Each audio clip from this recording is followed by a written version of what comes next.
And the Kennedy family has many ties to Chicago, the Kennedy Expressway by name. The Merchandise Mart, owned and operated by the Kennedy family for more than 50 years.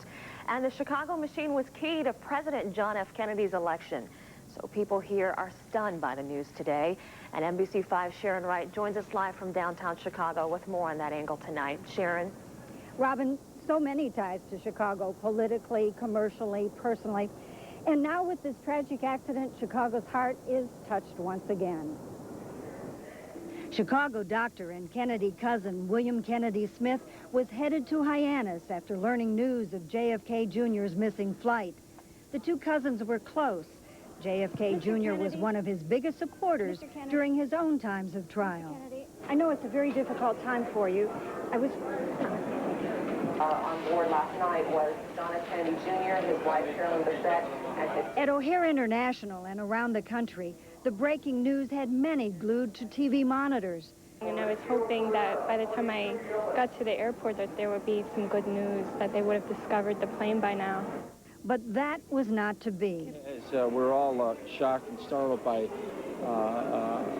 the missing plane. Generations of Daleys and Kennedys had been political allies. John F. Kennedy has made his imprint upon, everlasting imprint upon America. And of course, both himself and his sister, and of course his mother, Jackie. I mean, these are two young, educated people and made a wonderful contribution in their own right. The suddenness of this takes our breath away. Generations of Jacksons and Kennedys have also found common ground. They've touched us. It's indeed a national family, and such a loss hurts us. It's a shame, you know, and I felt like crying this morning because, you know, they treated us real well. Who can forget the moment at his father's funeral when young John saluted so bravely? It is, in fact, a family filled with strife and tragedy.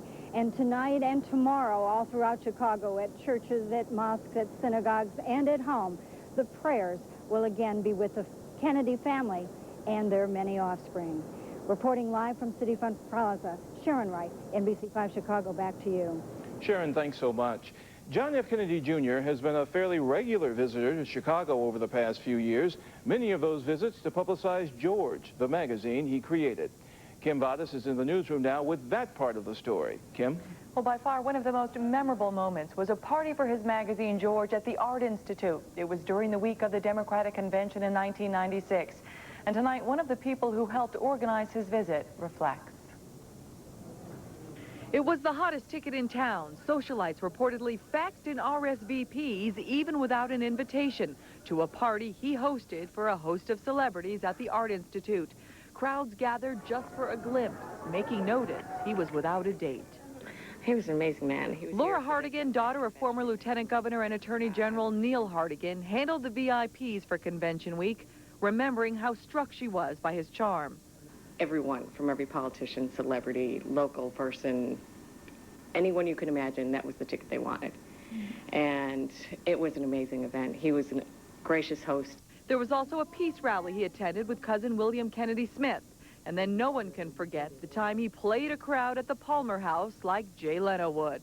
In the 1940s, my grandfather bought the Merchandise Mart, and in the 1970s, my family bought the Apparel Center, and of course in the 1960 election my family bought 20,000 votes in Cooks County. The crowd, mostly advertisers and mostly women, again in awe. I think that he invigorated a lot of people through George, not only to pick up a paper and read and figure out what's going on in the world, but to also do things. George, the magazine he launched, was only a few months old at the time, and with an eager audience, Kennedy shared family stories about Arnold Schwarzenegger, called Hillary Clinton a liberal, Al Gore dull, and remembered his mother as a strong politician in her own right. He left quite an impression. My own thoughts and my family's prayers go out to the family. I can't imagine one family having gone through so much pain and strife and trials and tribulations over so many years, so much loss. And in his own words, John F. Kennedy Jr. once said of his family, quote, "We look out for one another. The fact that there have been difficulties and hardships or obstacles makes us closer." Live in the newsroom, Kim Vadas, NBC5, Chicago. Thanks, Kim.